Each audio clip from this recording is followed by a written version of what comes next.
Hello. I will give it a few more minutes so that we can get a few more participants in. Sure, a lot of people I'm pretty sure are rushing home in order to get online. So we'll just give it a few more minutes. Just want to thank everyone for joining.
Looks like we have a group joining us from Wasco. Hello, everyone. Welcome.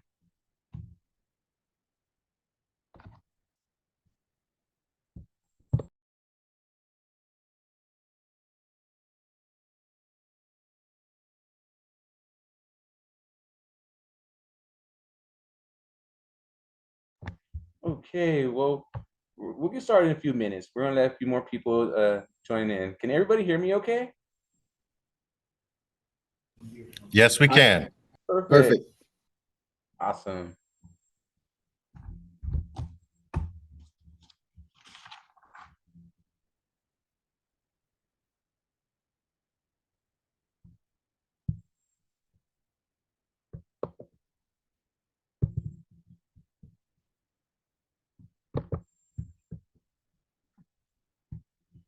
All right. I see the room getting bigger as more people join.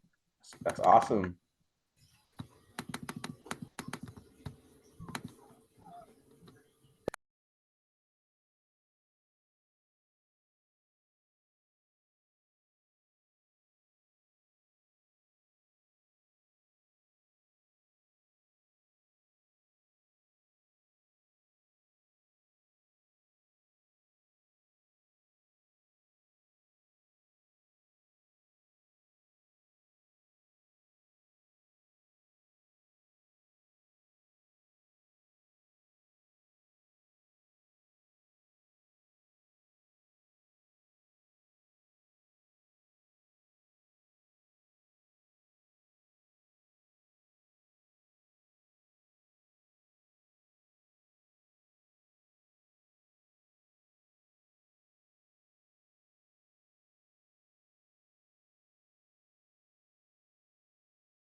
So if you're just joining, if you could please put your name and your agency and your email address in the chat box.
start in another minute.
Okay, Destiny or Mary, should we go ahead and start? Yes, we can go ahead and start. Okay. Okay. Hi, I'm Destiny Rivales with Bakersfield Kern Regional Homeless Collaborative and co-chair of the Point in Time Count. I'm just going to go over a few housekeeping rules. If everyone could please put their microphones on mute. And if you haven't already, please add your full name, organization, and email address to the chat. That's how we will track your attendance. If you have any questions or comments, please add them to the chat and we will review them during the Q&A. And I'll pass it back to Manny. Awesome. Thank you, Destiny. So, Destiny, can you go ahead and throw the PowerPoint on?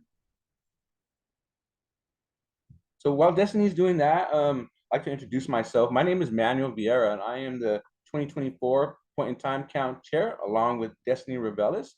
And I also want to thank everyone for being here and making time out of your busy schedules to attend this training, and also for taking time out of your busy schedules to come out on January 24th at 4 a.m. in the morning. The pick count is a very special event, and we wouldn't be able to do it without all the volunteers involved. So I just want to say thank you from the bottom of my heart and also from the Point in Time Count Committee.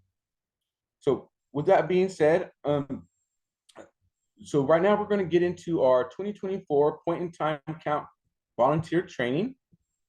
And before I do so, I just want to make sure that we're recording. Yes, we are recording. So awesome. So if anybody wants to look at this training as a reference moving forward, you can find it on the BKRHC website and our YouTube channel, and it will bring you to this video.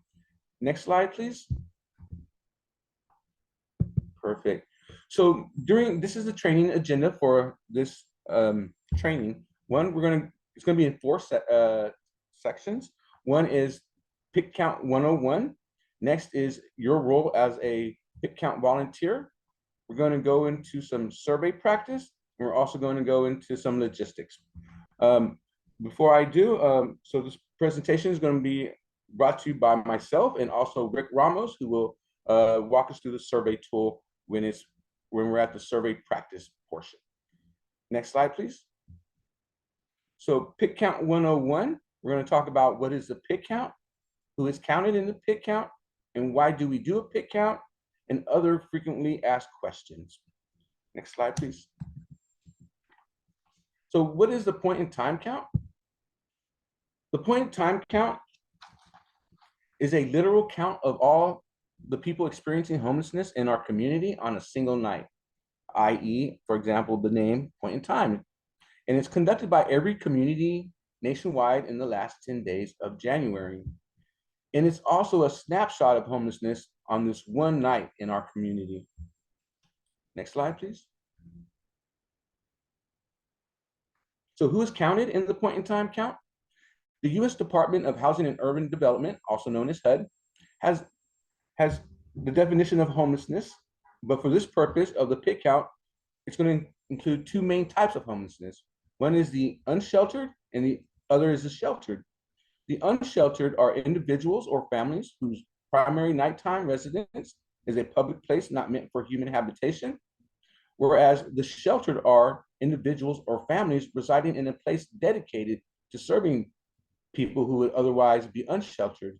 For instance, shelters and navigation centers, transitional housing. Next slide, please. So who is counted in the point in time count? Once again, the sheltered and the unsheltered. The sheltered are in the green box, and they're the ones that are staying in emergency shelters, including those using hotel and motel vouchers, navigation centers, and transitional housing. But everyone here at this training session, we're really focused on the unsheltered point in time count. And we're going to be looking for individuals in cars, parks, abandoned buildings, bus or train stations, airports, camping grounds, parking lot, or anywhere in the general public. Next slide. So once again, today's focus, we're going to focus on the unsheltered. And remember, those are the ones that are living in the cars, parks, abandoned buildings, bus, train stations, airports, campgrounds, parking lot, or in the general public. Next slide.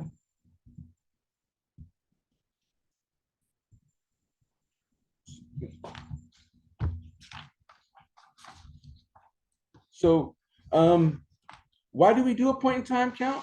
One, it's to measure and monitor trends and changes in homelessness on a local and national level. Another reason is to help our community understand what resources we need and strategize the best ways to use them to end homelessness. And lastly, we do a point in time count to comply with state and federal regulations and requirements. Next slide. Now, some frequently asked questions that we've seen from time to time or from year to year. And some people ask, why does a point in time count take place during the last 10 days in January? Well, one answer is it's the same time frame across the US, which ensures consistency. And it also, year after year comparison, ensures that trends are monitored. So that's why we do it in the last 10 days in January. And it's set for a night in winter, because then each community is likely maximizing its resources to serve people's needs.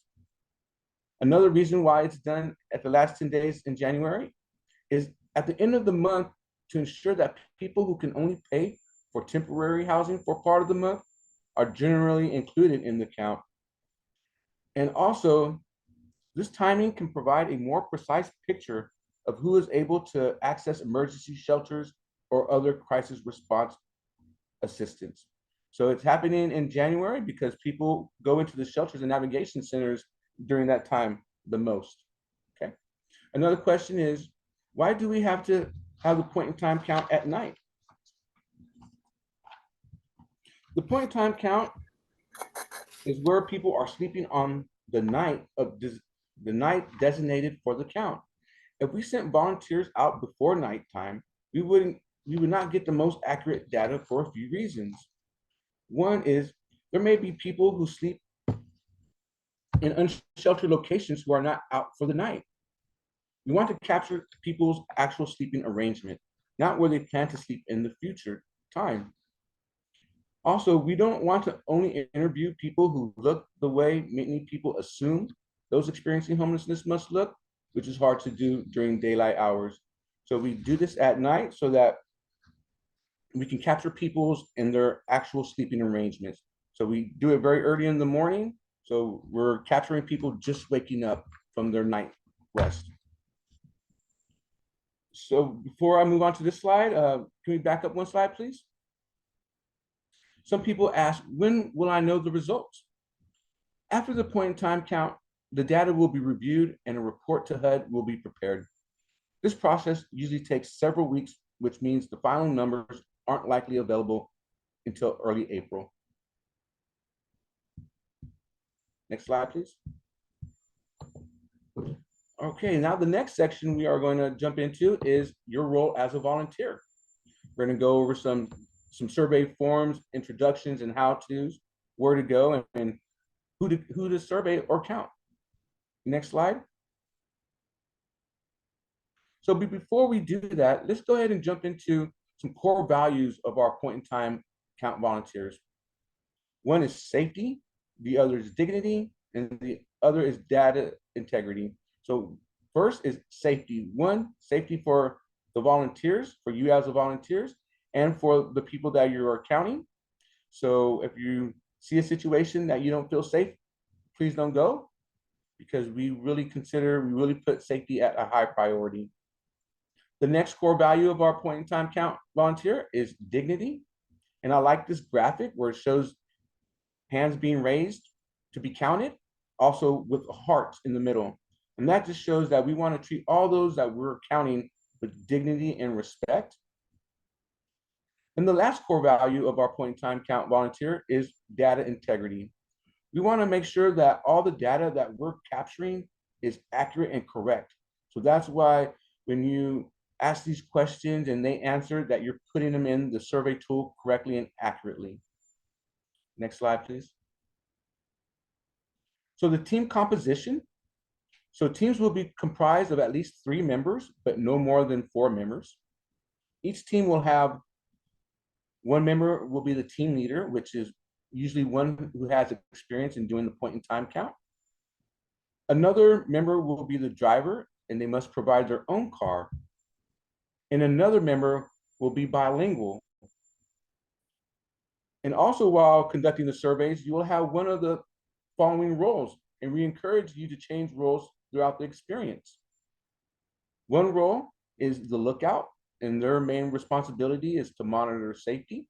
So usually they're standing maybe about 6 feet away from the questions being asked, and they're usually just scouting the surroundings, making sure no danger is approaching, no dogs are approaching, no other individuals are approaching. That's the lookout. The next role is the interviewer / recorder, and they're the ones who are entering the survey and asking the questions. The last role that we'll have on the team would be the quality control, and their main responsibility is make sure all the questions are asked and not skipped, and they're just there to monitor quality control. Next slide, please. So survey form introductions. There are 2 possible survey scenarios, and we will get into those. One is the general survey, and the other is the observational survey. Next slide. The general survey are for all people or households who are willing and able to answer your survey questions. Once again, a general survey are for all people or households who are willing and able to answer your survey questions. Next slide, please. Give me 1 second while I pull up my. Okay, so general point in time count survey is you always start by trying to complete the entire survey. We'll talk about special considerations for folks who don't want to or can't complete the survey with you for some reason. And we want to complete 1 survey for every adult household member. Next slide, please. Okay, some surveying quick tips. 1, we want to remember that you are speaking to highly vulnerable people and asking some very sensitive questions. Always lead with respect for the person you're speaking with and respect for their dignity. Another survey quick tip is everyone has the right to refuse to answer any or all of your questions. Another quick tip is ask all questions unless a person has already given the answer to the question over the course of a conversation. So while you're having a conversation with someone and introducing yourself, if they disclose some things that we are going to ask in our survey, we can just go ahead and mark down the answer if they've already told us the answer in the course of a conversation. And another quick tip is always ask questions as they are written. Do not ask questions in a way that shows that you think you already know the answer. For example, we want you to ask, how do you identify your gender? It's neutral and it allows them time to answer the question. We don't want you to ask, you're a male, right? Or a female, right? And that's really assuming that you know the answer. Okay, next slide. So in this slide, we were going to go over 3 different types of situations where you may conduct your interviews. So this is a step-by-step guide to conducting your interview. And step 1 is the approach and introduction. And as you can see that there are 3 different situations. One is somebody sleeping outside or in a tent. The other is someone who is sleeping in a car, an RV, or an abandoned building. And another one is once awake and moving about. So let's go ahead and go into these more thoroughly. So if you encounter somebody sleeping outside or in a tent, please do not touch them. Use your voice to wake them up. Speak slowly and calmly. And remember, they may be disoriented. So that's the approach and introduction on how to engage somebody who's sleeping outside or in a tent. Another situation is you may encounter somebody sleeping in a car, an RV, or an abandoned building. Most of the time, your voice will not wake them up. You want to attempt to complete a visual observation. So if they're sleeping in a vehicle, we ask you just to, they don't wake up by just your voice alone. Please do not knock on their windows. Please do not shine flashlights in through the windshields. If they don't hear you by your voice, then we would ask you to attempt to complete a visual observation. And here during the training session, we'll show you how to do so. And let's say you encounter someone in a different situation where they're awake and they're moving about. We want you to approach the person and introduce yourself. I like to use, hello, my name is Manuel. I am a volunteer with the Point in Time Count, and we're out here surveying individuals who are experiencing homelessness. Do you know where I could find someone who's experiencing homelessness? So this says you want to approach the person and introduce yourself. You want to ask the person if they have a few minutes to answer some of your questions. You want to maintain eye contact if possible and an open stance with your hands visible. You want to use a tone of voice that's approachable. You want to speak slowly, be polite, and please don't shout. Keep in mind, individuals sleeping outside may be dealing with active addiction, mental health concerns, and significant trauma history. Please do not sneak up or startle people, and never shine flashlight in people's faces. Next slide, please. Perfect. Step 2. Step 2 is you want to explain why you are there. And you want to explain what you're doing and get consent. So 1, you want to explain why you are there. We have care bags and they will be available for you to pass out. We want you to give out the care bags whether a survey is completed or not. And if they consent to answering your questions, continue with the interview. If they don't, thank them for their time and proceed with the observation survey.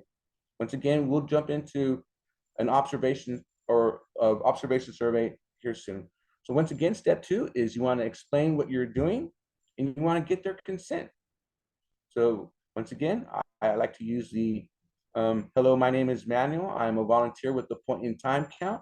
We're out here counting and surveying individuals experiencing homelessness. Do you know where I can find someone like that? Or you know where I can find someone who is experiencing homelessness? And if they say, yes, that's me, they say, okay, may I ask you some questions? And then that's where you get your consent. Next slide, please. Great. Step 3, conduct the interview using the survey. Here soon, we'll talk about going over the survey and accessing the survey through the survey app on your mobile phones. So step 3, we want to conduct the interview using the survey.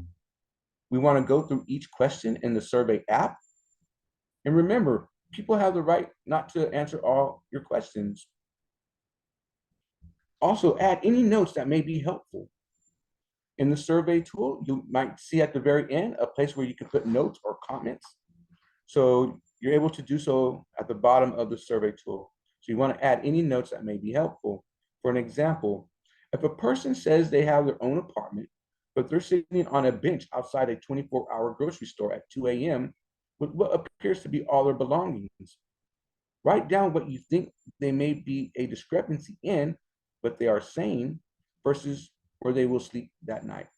So once again, if you see someone at, this example is outside of a grocery store at 2 a.m. on a bench with all their belongings, but yet they're telling you that they have an apartment, I would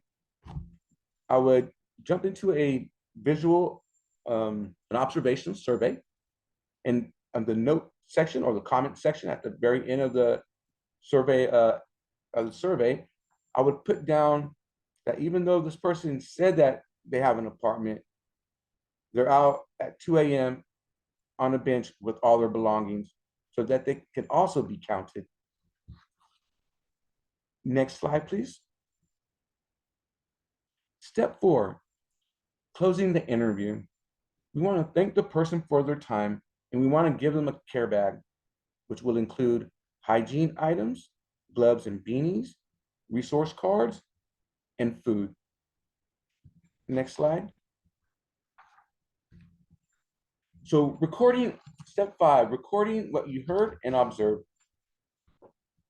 Step 5, well, you want to walk away from the person interviewed to a safe place if you can. Some areas may have multiple individuals needing to be surveyed. Take a few minutes after your conversation to double check that you have completed the whole survey. And include any additional notes or details, and you want to submit the survey. So to recap, step 5 is once you're done with asking the questions and they're done with answering the questions, you want to walk away. You want to make sure that the survey is submitted and it's and that there's no additional questions that need to be answered.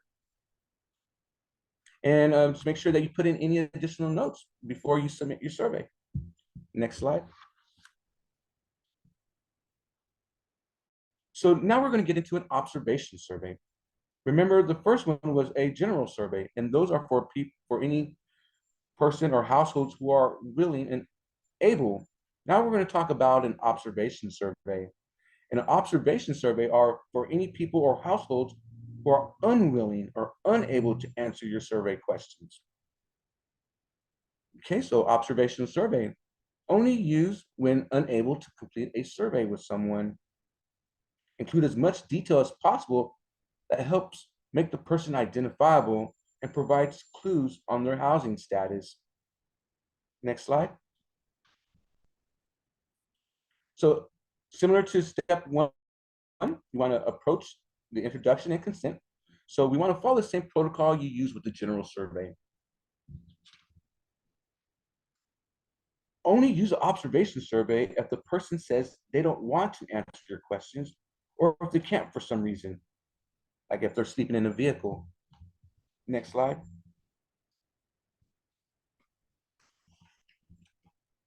So step 2 of the observation survey, and remember, these are for individuals who don't want to answer your questions or for some reason that they can't answer the questions, like they're sleeping. So step 2 is the first question on the survey is, would you like to begin? You must click yes to this question, even if they say no. It's just the way the app was designed. So in order to move on to step 2, we have to answer yes to question 1. Okay. Also, complete questions that are in red or with a red asterisk. Fill in the answers based on your visual observation. You will indicate don't know or refuse for all the other questions. So once again, you want to complete the questions with a red asterisk. Fill in the answers based on your visual observation. So if you can kind of guesstimate their age, their gender as well. And for all the other questions, you want to answer don't know or refuse. So for instance, how old do they look? Where do you see them? What makes you think that they are or may be experiencing homelessness? For example, they were sleeping on a park bench with a large bag of their belongings next to them. Another question we might be able to answer by our visual observation is, what do you believe their gender is? Do they appear to be pregnant? Do they have any household members with them? And then you want to go ahead and submit the survey. Next slide, please. So when you're giving your supplies, you will see a map. Your map may look something similar to what you see on your screen, and as you will have a boundary lines. And we want you to survey all the individuals inside of that boundary. So please don't go outside of this this shape, this blue line shape. We want you to search all what's inside of there. Next slide.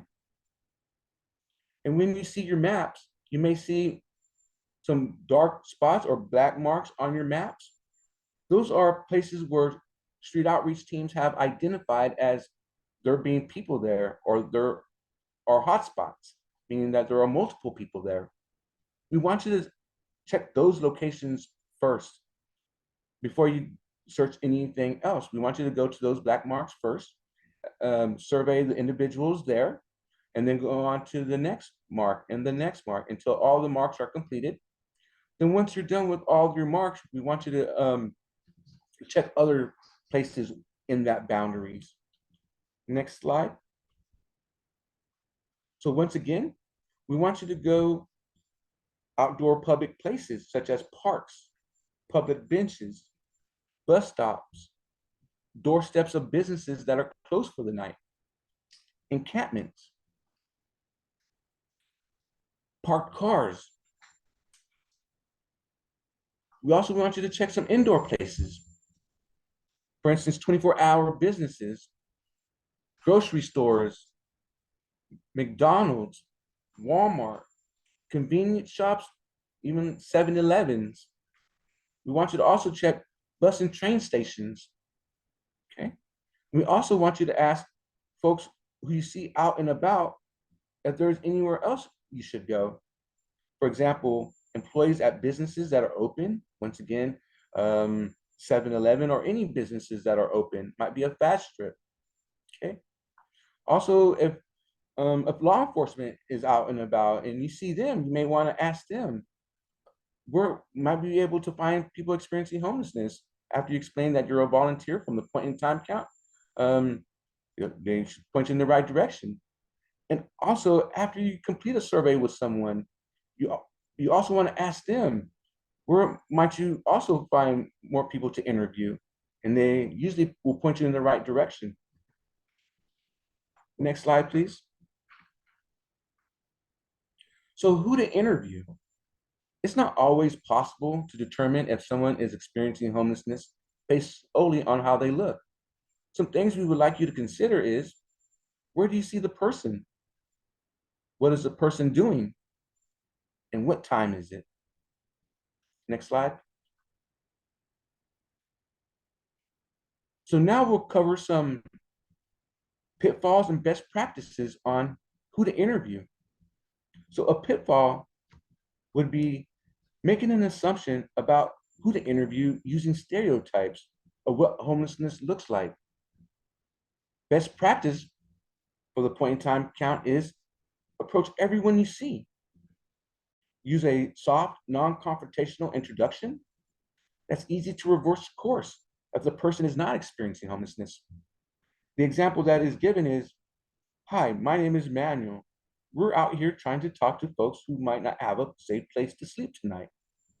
Do you have a safe place to sleep tonight? Do you know where I might find someone around here who doesn't? That's a pretty neutral introduction. And if the person isn't experiencing homelessness, you can reverse course. Next slide, please. So for your safety, for the morning of the point in time count, is we want you to make sure your cell phone is fully charged and bring a backup battery if possible. Once again, we're going to be using a survey tool, which is used on a mobile app. And also for your safety, please don't bring any valuables, as items could be lost or stolen. It is very early in the morning, it's still dark, and we don't want you to lose anything that's important or valuable. Also make sure you have your identification on you at all times. Once again, just in case you make contact with law enforcement and they want to know who you are. Oh, really fast, a little excerpt. We will be contacting all law enforcement in all the communities in Kern County prior to the point in time count. So they already know of the point in time count. They know what day is going to happen. So if they see a group of volunteers in their community, they won't be alarmed. But once again, we want you to have your identification on you at all times. Also for your safety, we want you to park smart. We want you to know your location before you even get out of the vehicle, or as soon as you get out of the vehicle, identify your location. And also before you, when you park your vehicles, we want to make sure you can leave as quickly as possible. So we want you to park in a manner that you can, once you're done surveying that area, you can just jump in the vehicle and head to the next spot. We don't want you to have to back out of that location just to move forward. So park in a way that you can just move forward as soon as all your team gets in the vehicle. Another thing to consider for your safety is we want you to stay outside. We don't want you to enter tents, cars, abandoned buildings, or RVs. It's going to be cold that day, so remember to dress in layers, but by no means, please never go into somebody's tent or a car or an abandoned building or an RV, and that's for your safety. Also for your safety, we would like your team to develop a code phrase and use it when you feel uncomfortable or unsafe. If used, leave right away. Prioritize your own safety. If you don't feel safe approaching someone or going somewhere, please don't go. Next slide, please.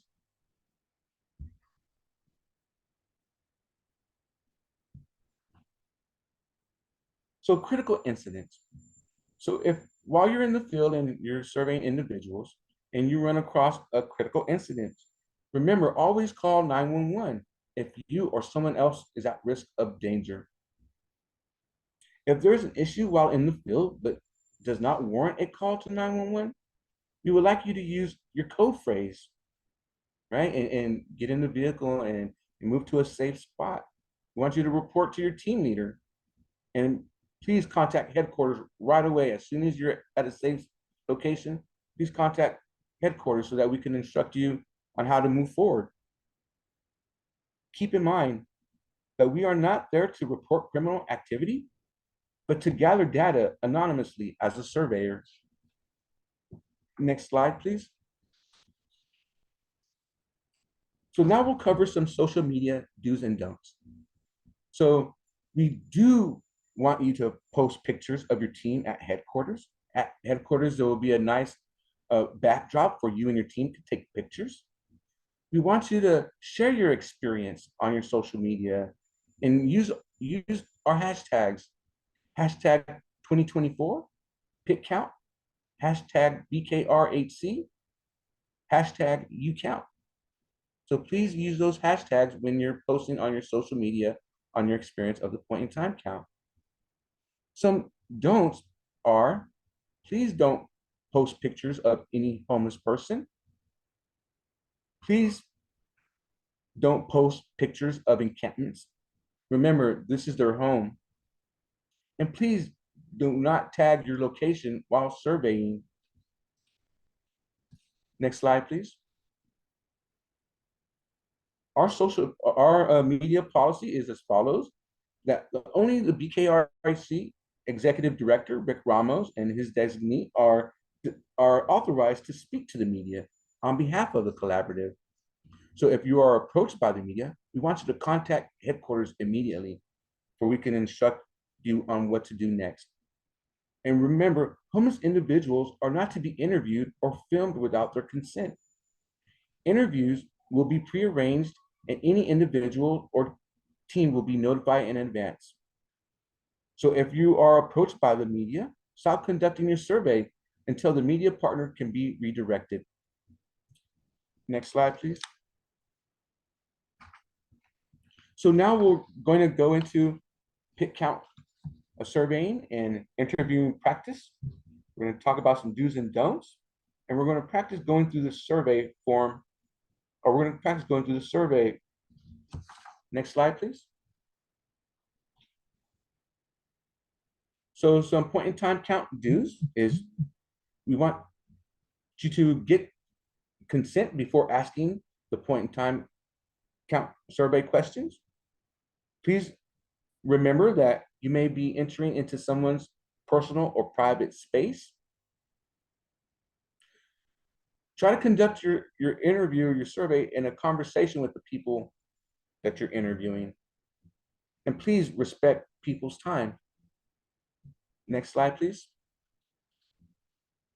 So some pick, count, don'ts. Please don't take personal photos of or with the people you survey. Please don't ask questions in a way that assumes that you know the answer. Please don't insert yourself into the person's story. Remember, we're there to gather their information and data from the person that you're asking questions, not to insert yourself into their story. Also, please remember, don't force people to answer questions they don't want to answer. And lastly, don't make promises you can't deliver. For instance, if you tell an individual that you're going to bring him coffee from McDonald's, please bring that person coffee. Please don't break a promise. Remember, we're dealing with a population who have history of trauma, and some of that trauma has to do with broken promises. So please, as a pick count volunteer, if you make a promise, please deliver. Next slide, please. Okay, so can we go back one slide, please? So this is for any tips from volunteers who have participated in the pick count before. So if you can, please, for those of you who have volunteered in the past, if you can, please put in the chat box, what surprised you as a point in time count volunteer? What did you learn? And what do you wish you had known before going out to survey people? I usually hear dress in layers. It's going to be cold that morning. Next slide. Okay, now it's the portion of the training that Rick will walk us through the survey tool. Rick, I'll hand it over to you. All right, thank you, Manny. So before I get started, does anybody need me to share the QR code if you did not receive that email yet? I've loaded the app, but I'm not able to log in. I did do the count last year, so I thought maybe I'd be able to use that login, but that's not working. So I need a little help there. How do we log in? Terry, I will go over that during Perfect. the demo. So Okay. I'm going to go ahead and share my screen right now, and I'm going to have the QR code up just for maybe about 20 to 30 seconds, give everyone an opportunity to be able to download that, use their camera phone if they haven't already, to download that, and then in about 20, 30 seconds, we'll go ahead and get started with the demo.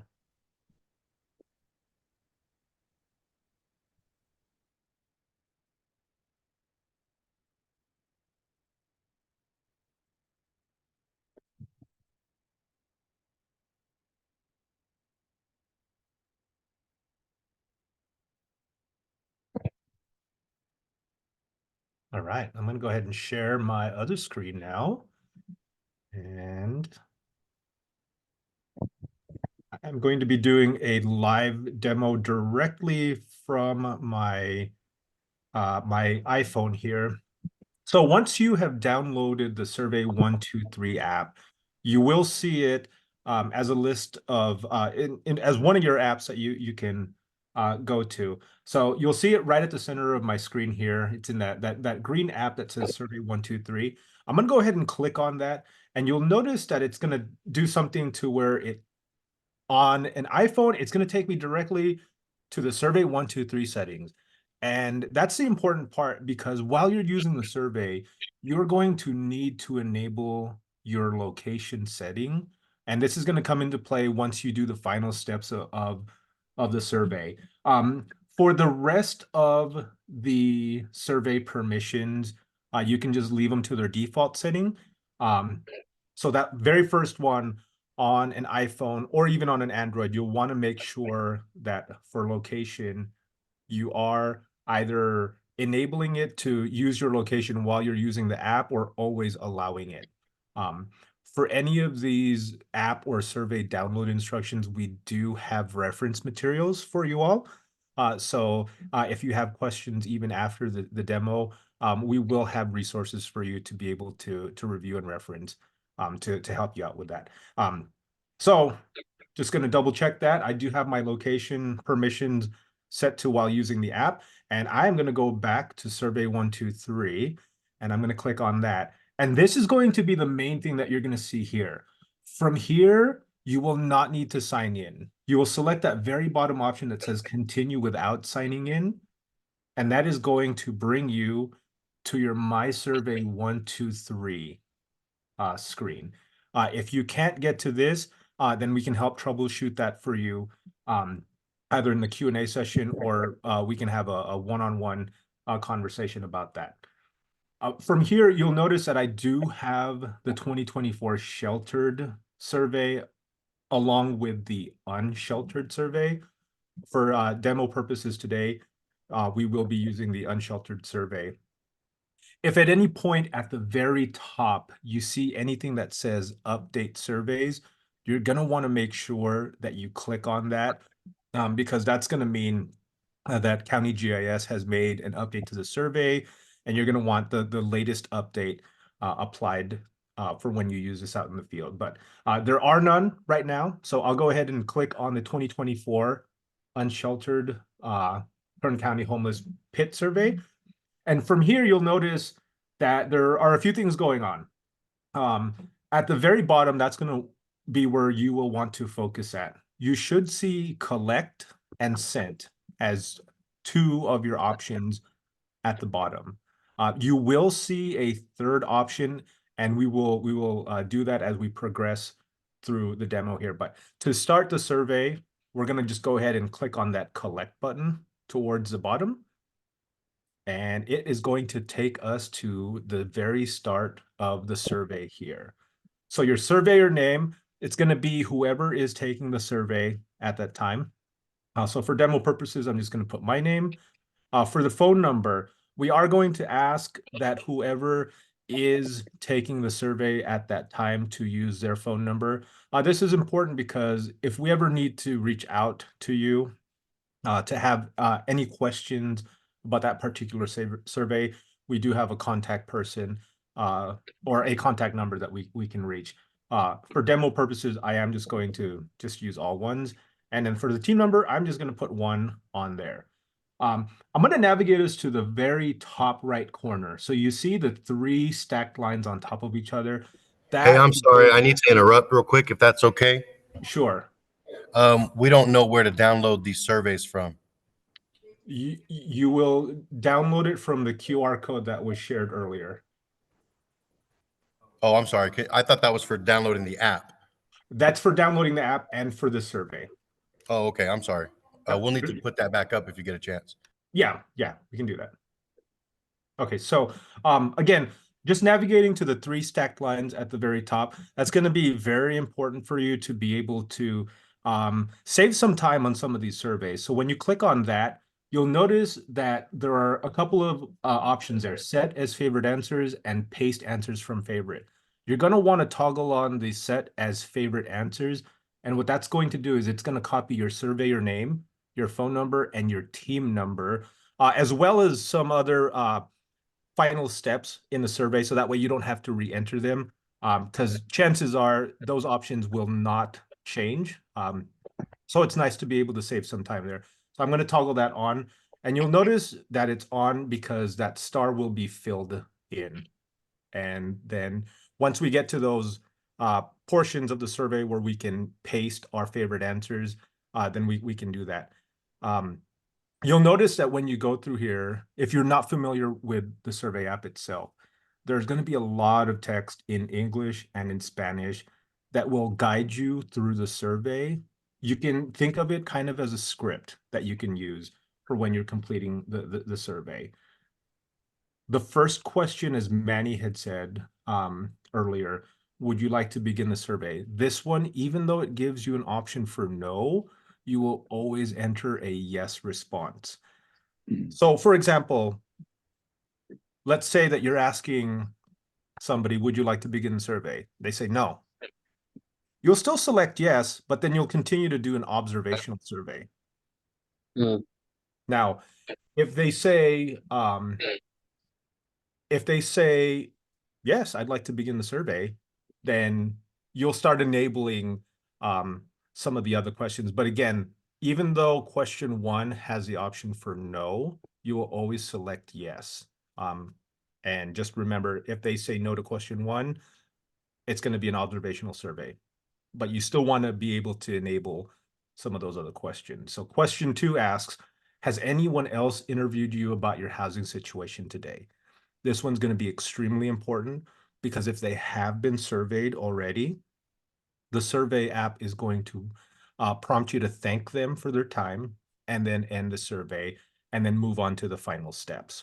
This is that important piece where Manny had mentioned to ensure that you stay within the boundaries of the map that your team is assigned to, because there can be instances where there's overlap between teams, which is where question 2 really comes into play.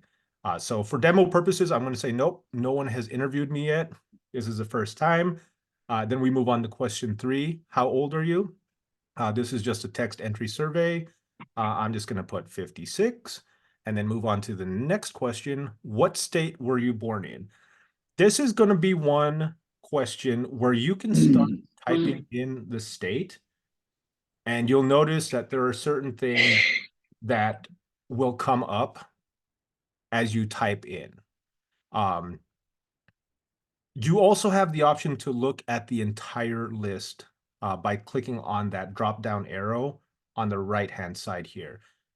This is important because there are going to be some of those instances where an individual may not be born in the United States. And at the very bottom of this list, you have other U.S. territory, outside of the U.S., or don't know or refuse to answer.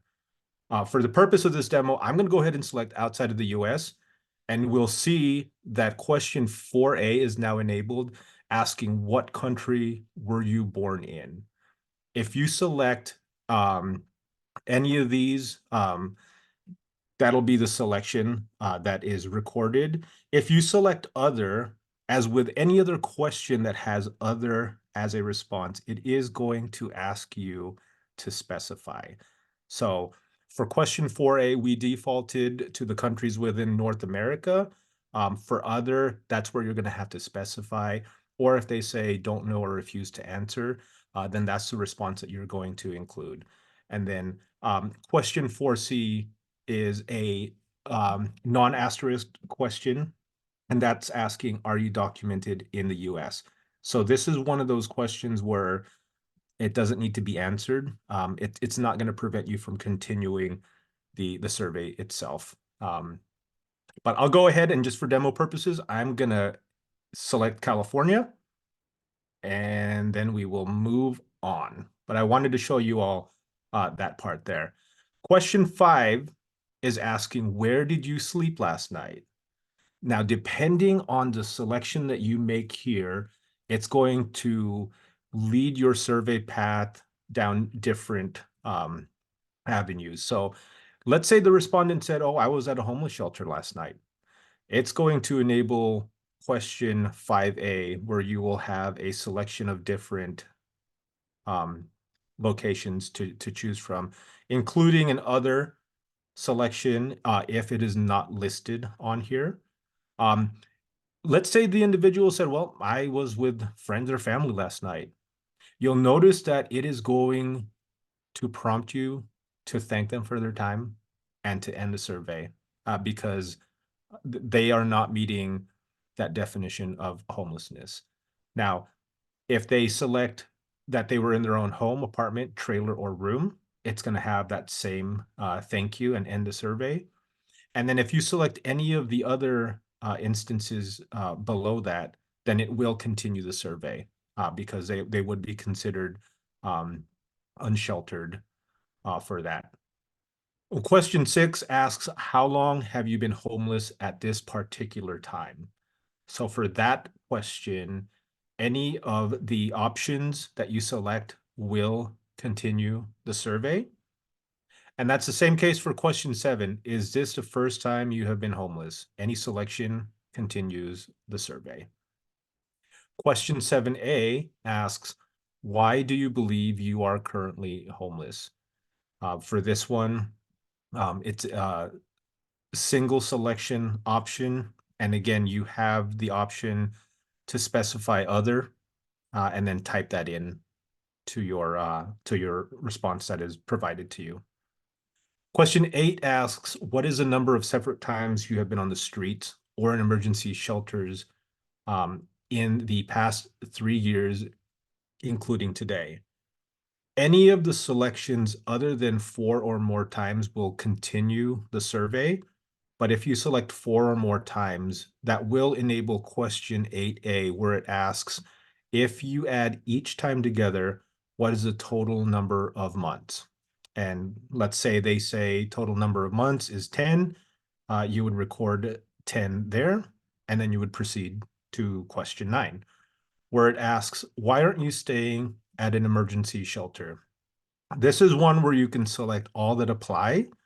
And again, it has that option for other where you can specify a little bit more thoroughly if it is an item that is not listed on here. Something to keep in mind with these questions where you can select or check all that apply is, let's say I'm selecting overcrowdedness and low sanitation standards, but then I'm also selecting don't know or refuse to answer. That is going to throw a survey error response when you try to submit it, because you're responding to the survey that there is an answer given, but they also don't know. So something to keep in mind as you're making these selections based off of the survey respondents' answers. Question 10 asks, are you from Kern County? If you select yes, or don't know or refuse to answer, it will continue the survey. If you select no, that they are not from Kern County, it will enable question 10A, where again, if you select no or don't know or refuse to answer, it will continue the survey. But if you select yes, it will enable additional questions, including how did you get here? Who paid for your travel? And why did you come here, where you can check all that apply. Again, with that caveat that if you select multiple things and also select don't know or refuse to answer, it can throw an errors submission for your survey. So we'll move on to question 11, where it asks, are you homeless now as a result of being discharged from a facility or program? If you select no or don't know or refuse to answer, it will continue the survey.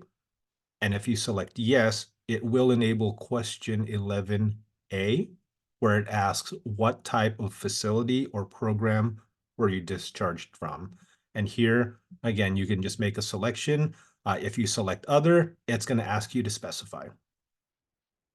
Question 12 asks, are you homeless now as a result of being a victim of domestic violence, dating violence, sexual assault, or stalking?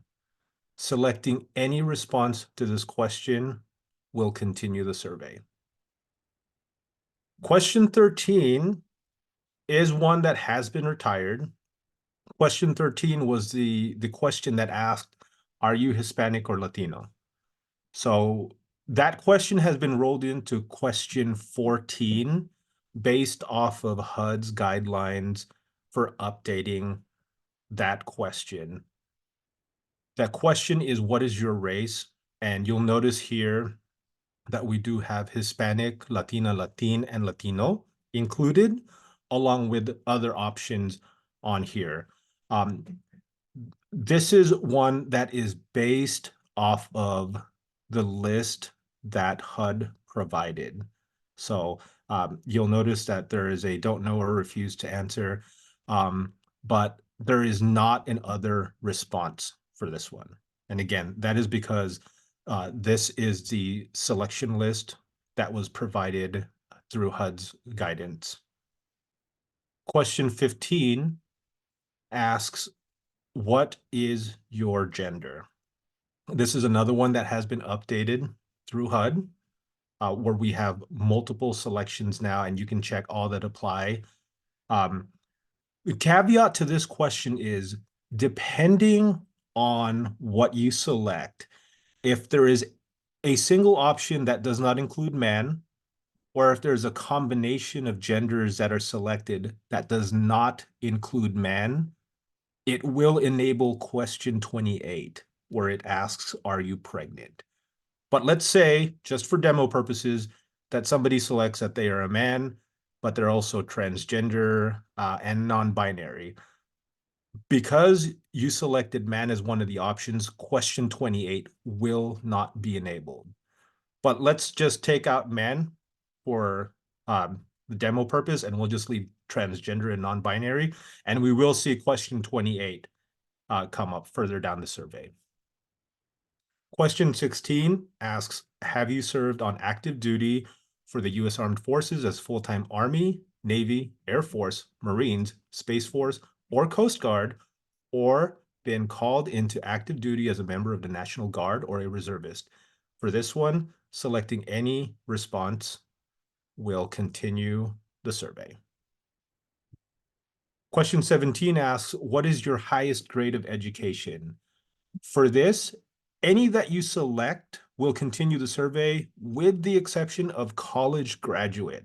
If you select college graduate, it is going to ask you to name the degree that they provide for you. So, there are very few instances where we do have college graduates that are also experiencing unsheltered homelessness. So that's something to keep in mind. Question 18 asks, are you employed?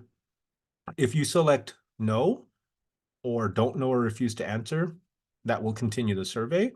If you select yes, that is going to enable question 18A, where it asks you the amount of income and how often they are getting paid for that income. So we can type in $1,200, and then that's going to be per month. Question 19 asks, were you arrested during the past 12 months?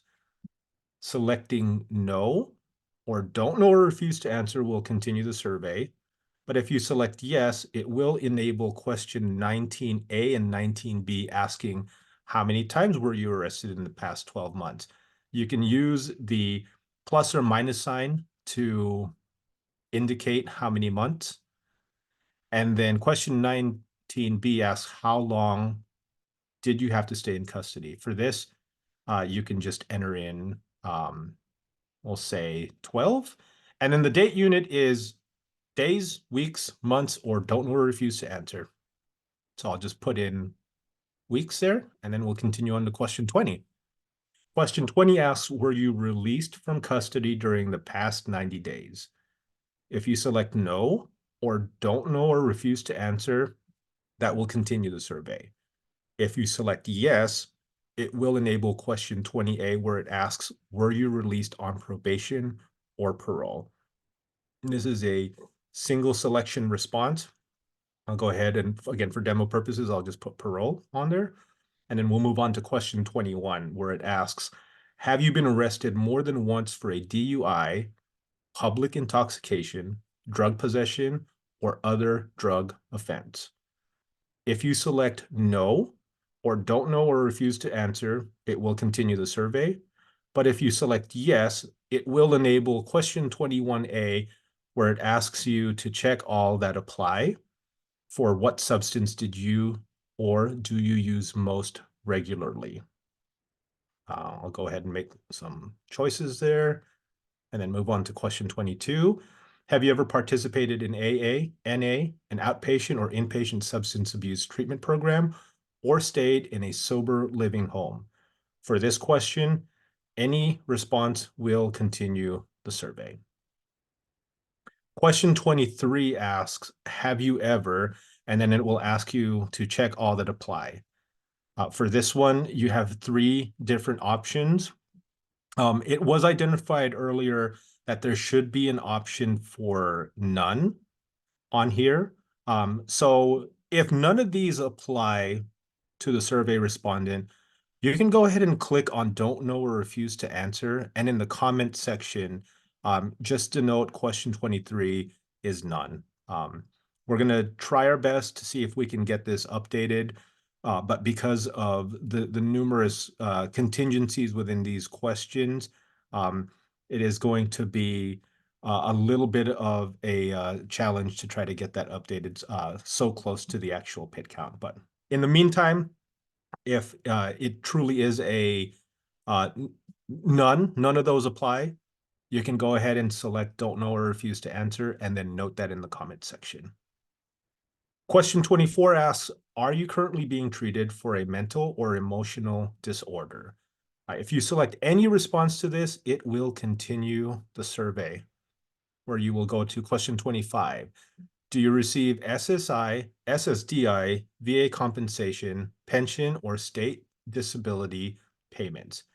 If you select no or don't know or refuse to answer, it will continue the survey. If you select yes, it will prompt you to answer question 25A, where it's asking, is it for a mental or emotional disorder or a physical condition? Where you will select one of those options. Question 26 asks, has a doctor, nurse, or health worker ever told you that you have any of the following here? This is a multi-selection response, so go ahead and select any. This is one where if, again, none apply, you can go ahead and select don't know or refuse to answer, and then note that in your column, in your comment section. Question 27 asks, do you currently have health insurance? If you select no or don't know or refuse to answer, it will continue the survey. If you select yes, it will enable what type of health insurance do you have, including the other option where you can specify that. Question 28 is that one that we talked about earlier from question 15 about the selection that you pick. So again, I didn't select man as any of the responses for question 15. So question 28 is going to show up. And this is where you would pick what the survey respondent provides an answer to. And then you'll notice that question 29 is missing. Question 29 is the head of household question, and it will only be enabled depending on question 31 in your family status. So you'll go ahead and move on to question 30, where you're asking the survey respondent if you have their permission to record the first 2 letters of their first and last name. This one will always be a yes. We use this as a data metric to be able to deduplicate, along with other metrics, be able to deduplicate the data. So it's extremely important that you are able to get this information as a surveyor, and that it's provided to you. And then we'll move on to question 31, where it asks about family status. This is asking, do you have any other family members or household members with you? If they say, nope, it's just me, question 29 will not be enabled. Because again, question 29 is asking, are you the head of household? If there's no one else in their household, that it's assumed that they are the head of household, and it will not show up here. But let's say, yeah, there's somebody else in my household. So you'll select yes for question 31. And then you'll go back up to question 29. And now it's going to ask you, this survey that you just completed, was it for the head of household or was it not for them? That's going to be the important thing right there. So I'm going to say that, yep, this was the head of household survey.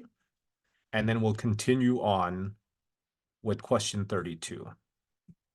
Question 32 asks, what is your household type? This is going to be where it is important on what you select and the surveys that you have completed. So let's say it's a household with 2 adults. This survey that we're going through here is the head of households. I'm going to select household without children. And then what you're going to do is you have to navigate back up to just above family status. And you'll notice there's a trash can icon, it says 1 of 1, and then there's a plus sign. To add in another adult survey that's tied into this household, you will just click on that plus sign, and it will take you back to the beginning of the survey, and then you'll repeat that for each adult in the household. So let's say that it is a household with at least 1 adult and 1 child. If you select that, it does enable question 33, where it asks, please tell us about any children, including unborn, who are currently with you now.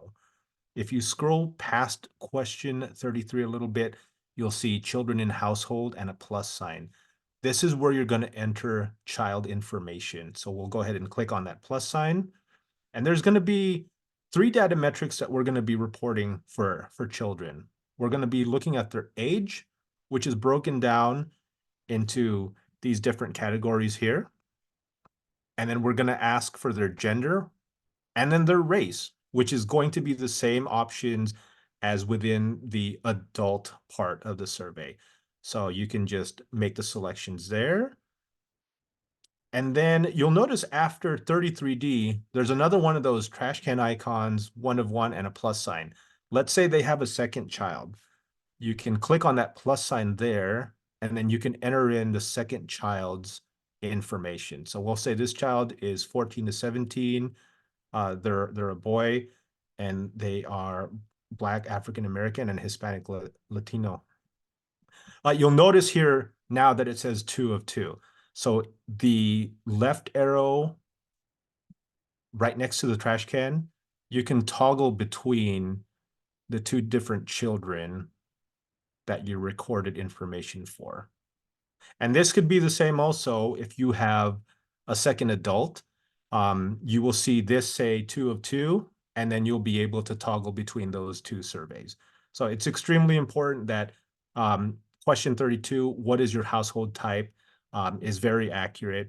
If they say it's a household with no adult, but you're finding that they answered that their age is in their 50s, that's probably not correct. So you'll just want to double check that option there. So we've now entered the children in the household, and now we can move on to the final steps here. So early on in the demo, when we talked about making sure that you enable that location permission, this is going to be where it's extremely important to be able to capture that information. The easiest way for you to record that is to use that little crosshairs icon. So if you click on that, it is going to show you a map with a pin dot on it. If you have that pin dot there, then chances are that is you've captured that information correctly. So now you can move on to capturing whether or not the survey was observational. For this demo purpose, it was not observational. So we'll say, nope, it was not. And then you will answer survey report was conducted in English or Spanish. Has the team leader reviewed it? And then you will add in the team leader name, that phone number, and then any comments that you may have entered in. You'll notice that I didn't do the paste for this one. You will have that option after your first survey. So just for this, I did have to retype it there again. And then once you're done with that, you'll notice the check mark right above the keyboard there. I'm going to click on that. And now you will see this. You'll see survey completed, your device is online, and then you have 3 different options. You can send it now, you can continue the survey, or you can save in your outbox. For demo purposes, I'm going to save to the outbox. So then now when we go back to our option where we can collect, see what we sent or have in our outbox, you'll notice that we have one in our outbox. By the time you're done with the pit count, you should not have the outbox as an option, because that'll let you know there's a survey that wasn't completed. You still need to go back and complete that. So to do that, you'll just click on outbox. You'll see all the surveys that are listed that still need completion. And it's going to ask you, completed survey, do you want to edit the survey? You can select yes to be able to take a look and see. But I'm going to go ahead and click on that check mark on the bottom right there. And instead of saving in outbox, I'm just going to click send now. You're going to get this window that kind of looks through your survey. And then if you're good to go, then it will put it into your sent box there. And you should not have that outbox anymore. And that is the survey demo. Again, we will have reference documents for you all for downloading and updating the app and survey. We will have video of the demo itself if you want to go back to review that later on, and we'll be available to answer any questions that you have. Thank you all. Thank you, Rick. I'm sure we have some questions and answers that we could answer towards the end of the training session. So for those of you that ask questions, just stay online and we'll answer those questions towards the end. So if we can go ahead and show our last section of this training session on the PowerPoint, please.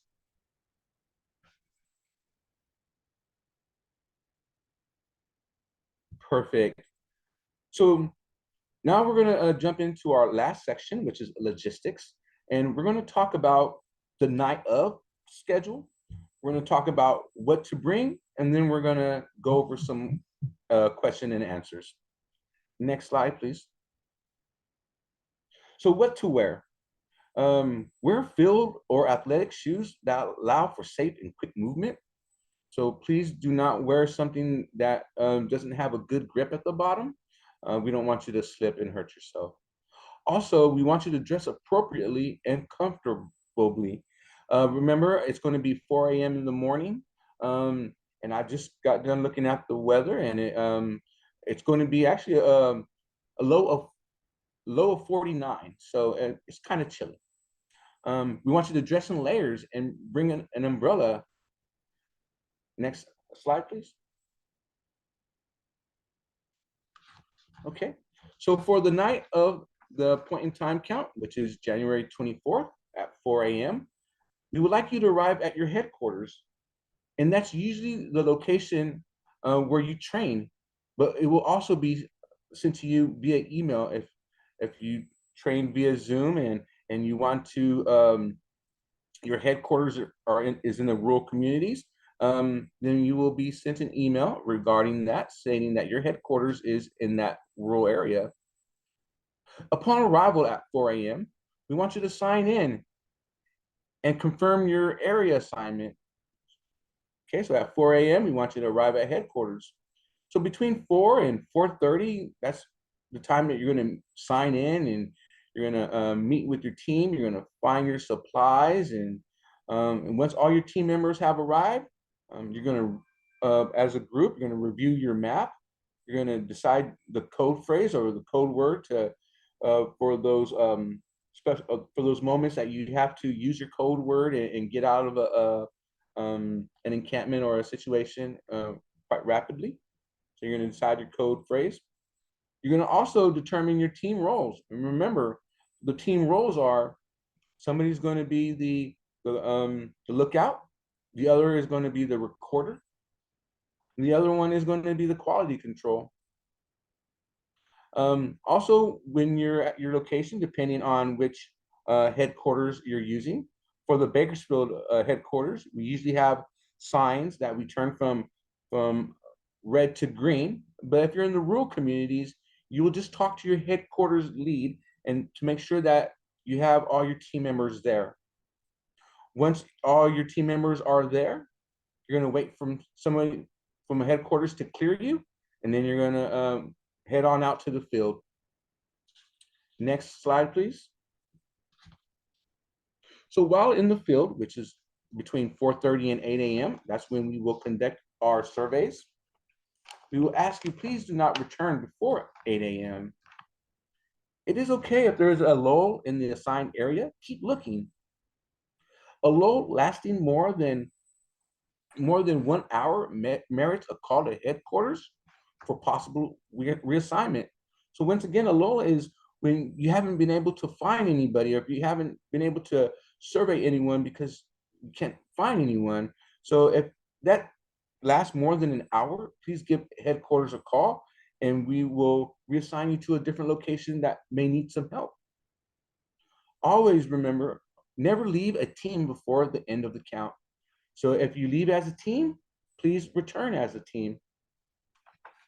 And also, we would like you to, if supplies or incentive run out, so every team will be given team leader bag, 1 team leader bag for each team. Inside of that team leader bag, there will be hard copies of the survey, just in case the Wi-Fi or the mobile, you're in a dead spot and you can't get any access to the internet. Okay, so there'll be hard copies. There'll be a clipboard. There'll be flashlights, and then there'll be several boxes of Narcan, but we'll get to that soon. And what the reason is for the Narcan. And then you'll also be giving, every team will be given maybe about 2 or 3 boxes of incentive items. Inside of those incentive items, I believe there will be, last year we had, I think, 8 incentive bags per box. So if we give you, if there's 8, we can give you 3 boxes. That's about 24 incentive bags. Inside of those incentive bags, once again, there will be hygiene, socks, gloves, a beanie, food, and first aid kit. But if you run out of incentive items, please give headquarters a call so that we can get some more out to you. And also, any in-progress surveys happening at 8 a.m. can be completed. So if you are at an encampment and there are 6 individuals there and you've only surveyed 2 and 8 a.m. comes along, you're able to continue doing that encampment. So continue doing the rest of the surveys. We just ask that no new surveys are started once 8 a.m. is reached. So what that means is that if you're at an encampment already and you're already in the process of surveying individuals there, and you're only halfway through the campsite or the encampment, you can go ahead and finish surveying everyone at that encampment, even if it's after 8 a.m. What we don't want you to do is continue looking for individuals after 8 a.m. So, and next slide, please. So conclusion on the night of. So at between 8 and 9 a.m., we ask you to please return to your headquarters, return as a team, and check back in. Team leaders must enter all surveys that could not be completed online. So once you get back to your headquarters, you're going to either have your team leader or the headquarter lead. They're going to make sure that all surveys were submitted and that none of them are stuck in the outbox. We're going to ask you to please return all your supplies and complete the exit interview. So what we did last year is we had a giant QR code on a poster board. So after the volunteers finished the surveying in their headquarters and they're about to leave for the day, they're going to go ahead and snap on that QR code, and it's going to bring them to an exit interview for the volunteers, basically asking them how their experience went. Next slide, please. So what to bring? So 1, we will provide the team leader bags. Once again, inside of those are the survey forms in case mobile app goes down. There'll be some felt tip pens to allow you to write in the code. There'll be some flashlights and some or a headlamp. In this case, it will be flashlights. Also, there'll be some clipboards. Also, in your team leader bags, there will be several boxes of Narcan. That's something that we're doing new this year than we've done in the past. One is we're going to offer every individual that we survey a box of Narcan. It's basically a yes or no question. So once you're done doing your survey, you're going to ask the individual you just completed surveying, are you interested in a free box of Narcan? It's a yes or no question. So if they say yes, awesome. We will give them a box of Narcan. And if they say no, no worries. We'll just go on to our next person and survey them. And then once again, ask them if they're interested in a box of Narcan. Also, we will provide snacks before departure. So when you arrive to your headquarters, there should be some snacks. What we ask you to bring is your vehicle if you volunteer to drive, a small backpack to carry survey items and more clothing layers. We also ask you to pack light, and it should be light and easy to carry despite possible icy sidewalks or other rough terrain. So we don't want you to pack a heavy backpack that might throw you out of balance. We want you to eat before you come, bring small snacks if you think it's necessary. Remember, we're going to be out in the field from around 4:30 a.m. to 8 a.m. And energy, compassion, and a good set of eyes is also what we ask you to bring. And remember, visual observation is key. Once again, we want you to bring the tablet or your cell phone, whichever you're using, to use the mobile app. And next slide.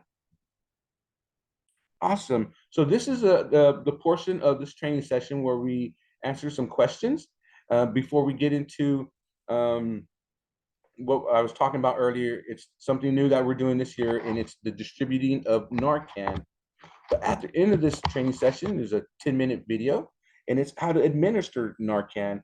If for some reason you would like to know how to administer Narcan, it's good knowledge. It's not only could save somebody you know's life, but even at this time at this event. So if there's so Mary or Destiny, are there any questions that need to be answered that came through the chat?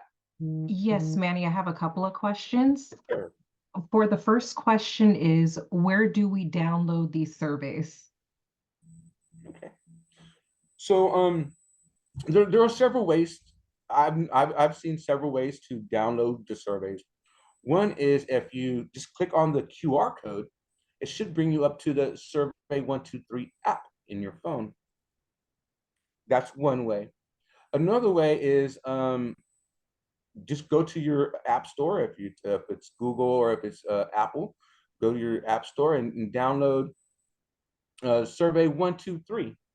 It's a green icon that shows I think it's a little check mark in the middle. It's a Survey 123. It's a green circle with it's a tablet with the check mark in the middle.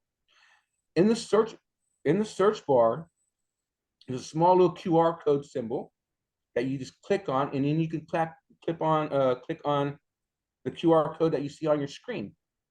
That should bring you up to the current 2024 Unsheltered Kern County point in time count survey.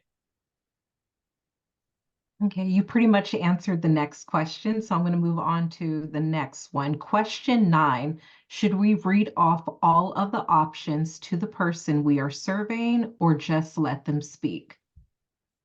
So survey question 9, let me pull up question 9. It says, why aren't you staying at an emergency shelter? I found it in the past when I was in the field, I would just ask them the questions. Why aren't you staying at an emergency shelter? And they usually answer right away. They usually say for various reasons, and it's usually ones that are the options or one of the selections. But if they're unsure, you can just ask them, is it because of lack of freedom or too many restrictions? Is it because of encountering dangerous people? Is it because of overcrowdedness? Is it constant theft? So you can kind of expand. But if they're having a hard time telling you why aren't they staying at an emergency shelter, by all means, you could ask them those questions. It's usually one of the, they'll usually answer with one of the answers that you have as an option. The next question is, on average, about how long does a survey take per person? So if they were to answer all the questions, I would say each survey probably takes anywhere between 7 to 10 minutes. Sometimes quicker. And remember, we have those care bags that we use as incentive items to get the individuals to participate.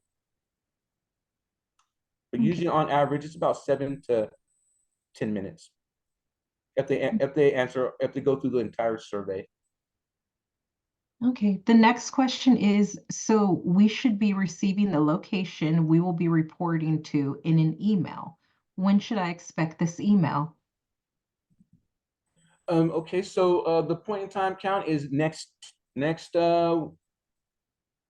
Wednesday, right? Next Wednesday, 4 o'clock in the morning of the 24th. I want to say you should probably receive it no later than, if you don't, I kind of want to say no later than by Monday. Okay, what are good phrases to say to try to wake someone up that is sleeping in a car or RV? I don't want to scare people. Once again, I would just, I would say, you know, when you're several feet away, so not when you're next to a vehicle or next to an RV, it's usually maybe 10, 20 feet, maybe even further, you know, say, hello, we're from the point in time count. We're here to survey individuals experiencing homelessness.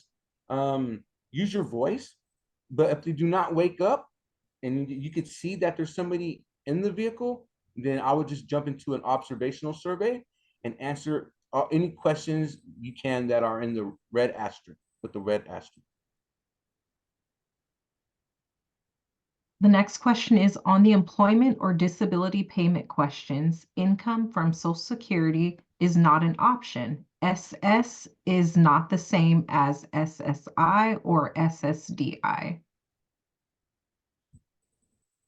Okay, let me I'm trying to find that question right now.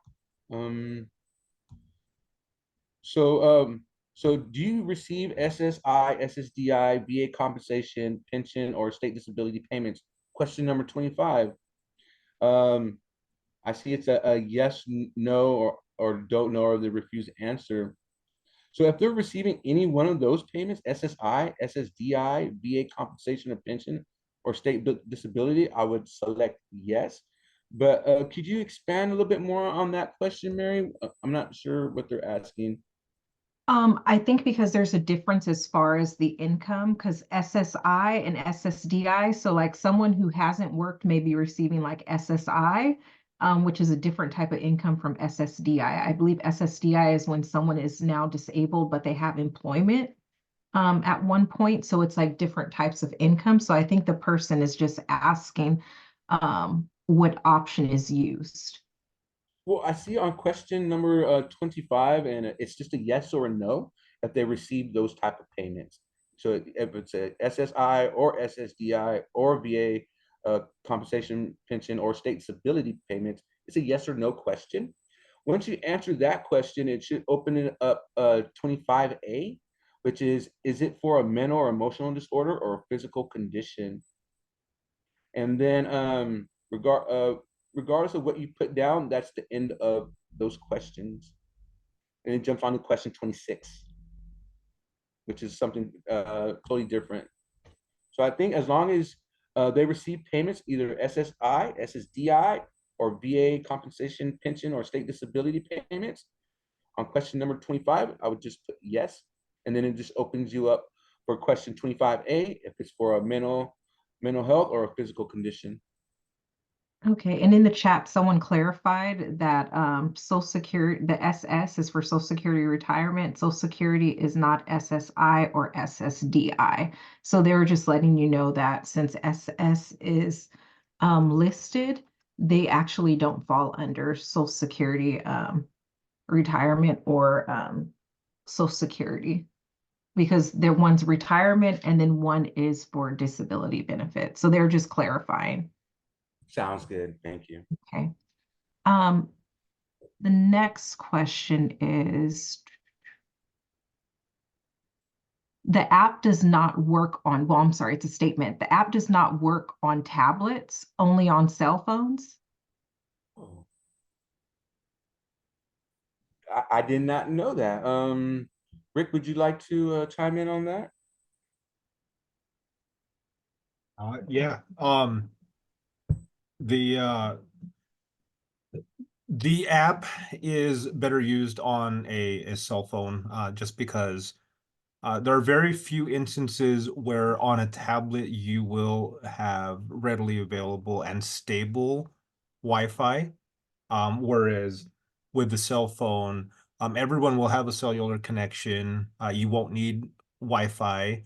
There may be instances where you have really bad cellular coverage, but once you go back to your home base or your HQ location, you will probably have at some point between where you're at and getting there much better reception to be able to continue that. So for the survey itself, it is it is enabled on cell phones, and tablets are discouraged. The Got it. next question is, what is our team number? Okay. I believe on the email that the team will, that everyone will receive, hopefully, I'm thinking no later than Monday. You should have your reporting area, your reporting headquarters, and it should have your team number. So that, let's say, for instance, if your team number is 67, you're going to go to your headquarters and you're going to look for everyone else that's on team 67. Okay. If an individual was already surveyed and they asked for another care package, can we give it to them? If an individual was surveyed already and they asked for a care package, I I wouldn't say no, but just keep in mind that that they are limited. The incentive bags are limited. I think we're going to make roughly around 1,600. Last year, teams called headquarters to get more. So just keep that in mind. But if it's just maybe one individual who wants an extra one, um, sure. But if you see, like, if it's a group of people saying, "Hey, can I get two?" I would say, um, I would gently decline and say, we have other people to survey, but if we have any more at the end, then we will have teams bring them out the following days. Once again, the following days, Flood will go out there and look for individuals that weren't surveyed. So if we will have incentive bags at that time. So once again, if it's just for one individual and they're asking for just one incentive bag, sure. But if it's a group of individuals and they're asking for more than one, like two, I would just gently decline and let them know that we have other people to survey and these care bags are limited. Okay, the next question is, you said we search abandoned buildings, but then you said don't go in. So how do we go about it? Great question. Great question. So remember, safety is always first. And we don't want to compromise anyone's safety by having somebody go into a building that only has maybe one way in and one way out. So I would highly suggest that you stand outside of the doorway, maybe about several feet, and maybe just kind of with a loud voice say, "Hello, is there anybody in here? We're volunteers from the point in time count. We have goodie bags and we're looking for individuals to survey who are experiencing homelessness." And usually people will come to that doorway or to an entrance of that abandoned building and just ask them to come out a little bit further. We would rather have them come out a few feet from the abandoned building rather than having the volunteers or you guys go inside there. Remember, it's an abandoned building, so it most likely will be dark. So remember, call them from maybe the doorway or call them from outside and have them meet you outside. The next question is, are we allowed to pick our teams or are we assigned to them randomly? Well, they're not totally assigned randomly, but what we try to do is we try to pair up somebody who has experience with the point in time count, and there usually will be the lead of a team, right? A lead of a team. I understand that a lot of times people want to go out with their coworkers or with their friends, but when we make teams, we think of the event as a whole. So sometimes we probably won't be able to put you with your coworker, with your friends, but I've noticed that in the past, it has been great turnout when we mix and match people of different organizations. You get to know people on a different level, people that you've never thought you would have met if it wasn't for the point in time count. That's the main feedback that I've gotten in the past when you haven't put people who are coworkers or friends on teams. But that's usually the way we assign teams. We're looking at the event as a whole and how we can better function as a team rather than trying to group up, coworkers or friends.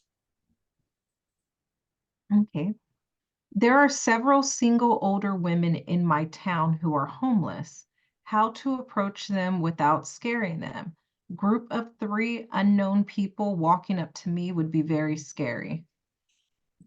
So what we're doing prior to the point in time count, I believe we're starting. I think we've already started handing out little pamphlets. They're little half sheets, front side English, the back side Spanish, and it's giving everyone that we're going to potentially survey a heads up.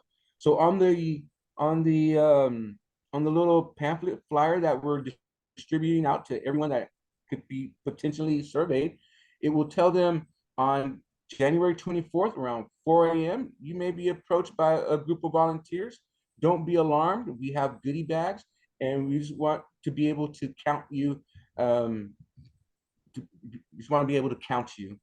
So we're going to go out ahead of time and kind of get everyone ready so that they know ahead of time that if you are approached by a group of volunteers on January 24th at 4 a.m., do not be alarmed. We're there just to survey and count individuals experiencing homelessness. Okay, and for the last question, if someone has to leave or no longer wants to continue the survey, do we still save it in the outbox and send the survey as incomplete? So if halfway through the survey an individual decides they don't want to answer any more questions, I would proceed with answering all the questions with the red asterisk. And then at the bottom of the survey where it has a space for comments, just write in the comments what transpired during that survey. For instance, while in the middle of a survey, individual got frightened or agitated and declined to answer any other questions, any further questions.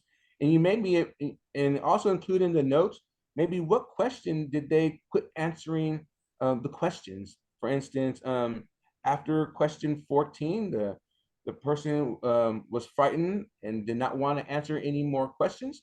And so that we know that from 14 on, we did an observational survey. I had one more question come in. Oh, actually, two. When we're assigning teams, some of us may not have volunteered for PIT prior, but do have lived experience that would be of help. EMS, previously unsheltered, professionals, experience that is related, etc. Are the teams assigned prior to reporting, or will we be discussing that at headquarters? So the teams will be made this week. All the teams will be made this week, and once again, you should be notified. I would say no later than Monday of what your team number is and where your reporting location is at. And then remember, when we assign teams, one person is going to be somebody who has experience before. We will not put a brand new team out there without somebody having experience. That's that's that's what is so great about this year's turnout of volunteers is a lot of volunteers have prior experience with the point in time count. So remember, you will have at least one person on your team who has experience with the point in time count. And for the last question, if they are asleep, should we awaken them or leave them alone? If they are asleep, leave them alone. No need to wake them up. If they're not waking up with just your voice, with your soft voice, or your hello, we're volunteers from the point in time count. And if they're not waking up, and you may have said it maybe 2 or 3 times, I would just move into an observational survey and answer what you can.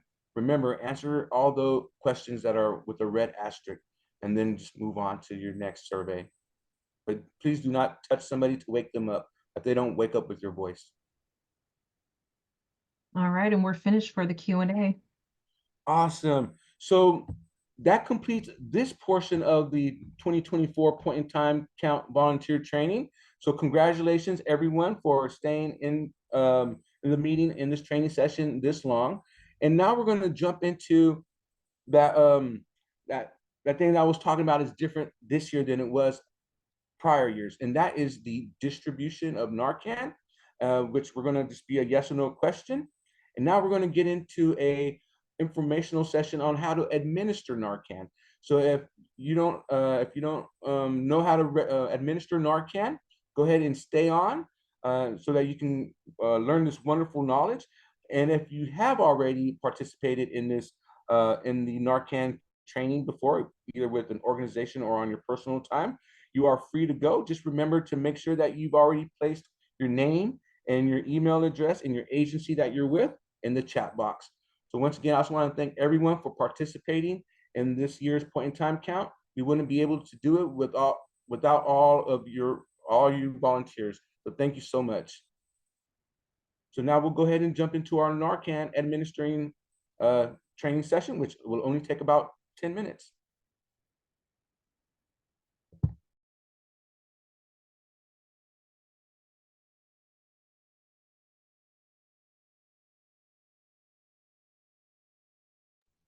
Need to learn more about Narcan. The biggest message that I want everyone to take away from today's presentation is that Narcan can save lives. This is especially important as we're preparing to go out on the 2024 pit count, because recent studies have shown that persons experiencing homelessness are 36 times more likely than the general population to experience an overdose emergency. Also, in their social environment, persons experiencing homelessness are more likely to come across others who've experienced an overdose. So through our efforts at the pit count to distribute Narcan to persons experiencing homelessness who agree to take place in the survey, we're able to be very impactful in our distribution efforts and make sure that Narcan is truly getting into the hands of folks who need it the most and have the most ability to save lives on the spot. Some of you have probably heard of Narcan. For those of you who haven't, again, one of the most important things I want you to know about it is that it is safe. So if we use it on someone and it doesn't happen to be an individual experiencing an overdose, nothing bad will happen to them. So if you are in doubt, I would highly encourage you to administer Narcan after we review the signs of an opioid overdose and it seems like someone is experiencing it. You cannot hurt someone by giving them Narcan. What it's going to do is block the effects of opioids and immediately reverse opioid overdoses. This will happen very quickly, right? But as a consequence, individuals will have an immediate withdrawal. So they're going to come out of it and not be too happy, but they still will be alive. What is fentanyl? This is one of the substances that is really driving the fourth wave of the opioid overdose crisis in our country. It is an extremely potent synthetic opioid. In fact, it's 50 times more potent than heroin. That makes it very addictive and also poses a really high risk of overdose for folks who are using it or accidentally using it. Additionally, when you're using fentanyl, you're going to experience withdrawal symptoms within hours of use. It is commonly mixed into heroin, meth, or cocaine, and folks may not even know that it's present in those drugs. At this time, fentanyl is the most common drug involved in drug overdoses. Some of the things that we want to be aware of that could increase someone's risk for an opioid overdose would be that they're using drugs alone, that they switch how they're using drugs, for instance, from smoking to injecting, that they have a very low tolerance after a period of not using at all, such as being in the hospital, being in a treatment facility, or being in jail or prison. They may also have a very low tolerance because they've never used it before or only used it a few times before. Since drugs on the street differ in purity and strength, you could think that you're using less and it actually could be more. Also, when opioids are mixed with sedatives or prescription medications, it can increase the likelihood of an overdose. And folks who are already struggling with other health problems also increases their risk for an overdose. One way for us to remember all the signs that someone is experiencing an opioid overdose is through the acronym BLUE. This stands for breathing, lips, unresponsive, and eyes.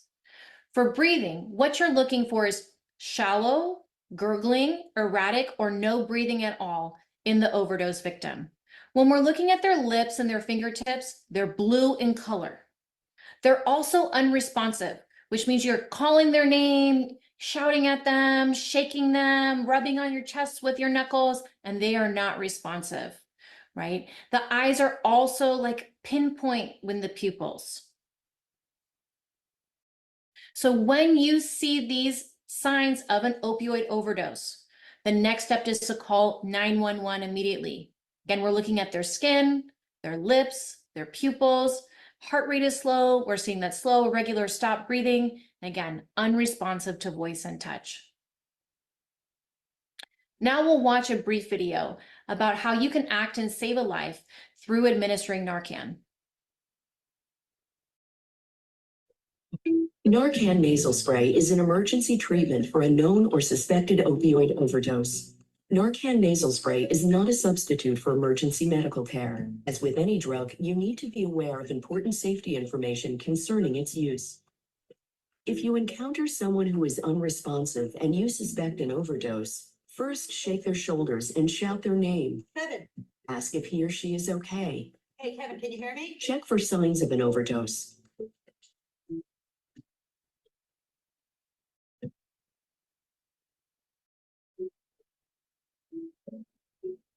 Seek emergency help right away. Narcan nasal spray is not a substitute for emergency medical care. I'm with somebody who stopped breathing. I think they've had an overdose.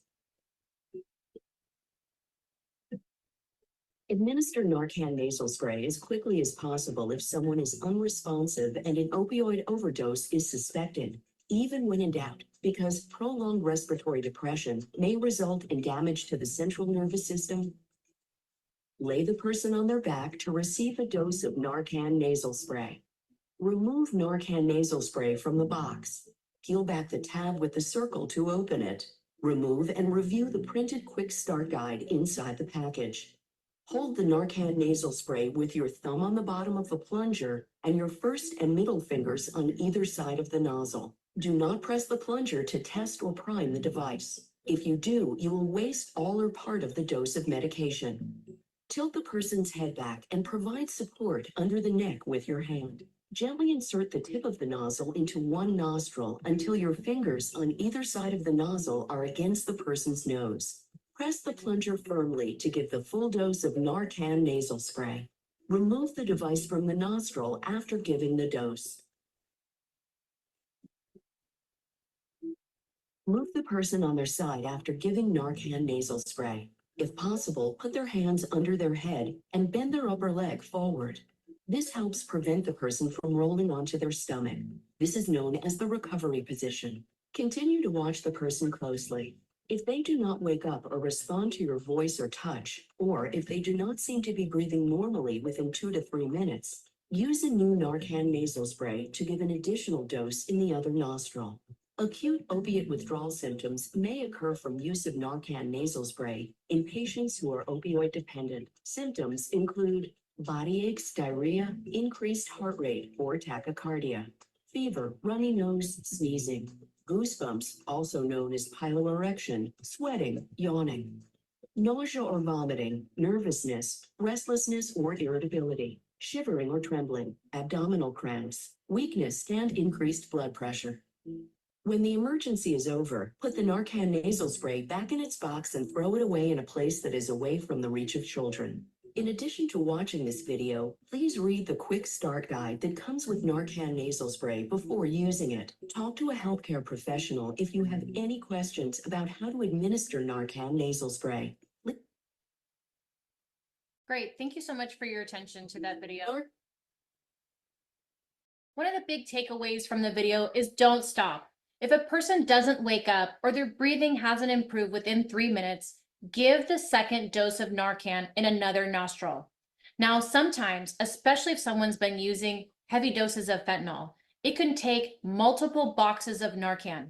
So after you gave the second dose and there still isn't an improvement, continue and repeat giving Narcan every 2 to 3 minutes until the person wakes up or breathes better. That's why we highly encourage you while you're out on the pit count to offer at least 2 to 3 boxes of Narcan to all the participants who are interested in receiving Narcan from you. Some things that we want you to keep in mind. If you've encountered someone who's experienced an opioid overdose, never leave the person alone. Do not try to inject them with any substances. Don't put milk or salt or speed or water. Don't try to dunk them in ice or cold water. And don't do anything that prolongs the amount of time that they're not getting oxygen. Again, as a review of our 5 steps to save a life, we'll start with shaking or shouting. Then we'll call 911 if they're unresponsive and we've seen the signs of an opioid overdose. Then we will begin administering Narcan nasal spray. We'll give 1 spray in the nostril, right? We're going to open up the box. Inside, we'll take out the insert. We'll take out this, peel it, place it. We'll put it into the nostril of who we're helping and then push the plunger. And then if they haven't responded, right, we've checked the breathing. If they have started to breathe, we'll put them in the recovery position and we'll wait with them until emergency services arrive. If they haven't, begin the chest compressions and or rescue breathing if you know how. If it is not working, if they have not had a reversal of the overdose, after 2 to 3 minutes, it's time to get out the second one from the box. And once again, administer Narcan in the other nostril. We'll continue to check the breathing. If they are not breathing, we'll go back to chest compressions and rescue breathing if you know how until help arrives. And if another 2 to 3 minutes has passed and they still haven't responded, open up another box and continue to administer Narcan every 2 to 3 minutes if someone is unresponsive until help arrives. Some folks ask, is there any risk for me helping out and administering Narcan? No. With the 911 Good Samaritan law, any person who is acting in good faith and is rendering emergency services and non-medical care at the scene of an emergency is not going to be liable for civil damages resulting from any act or omission of an act.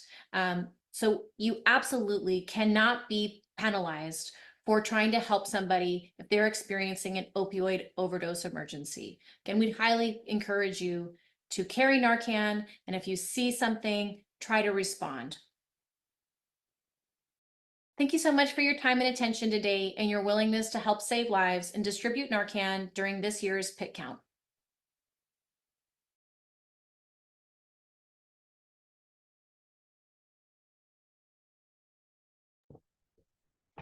And that pretty much, well, that concludes our training session for the point in time count.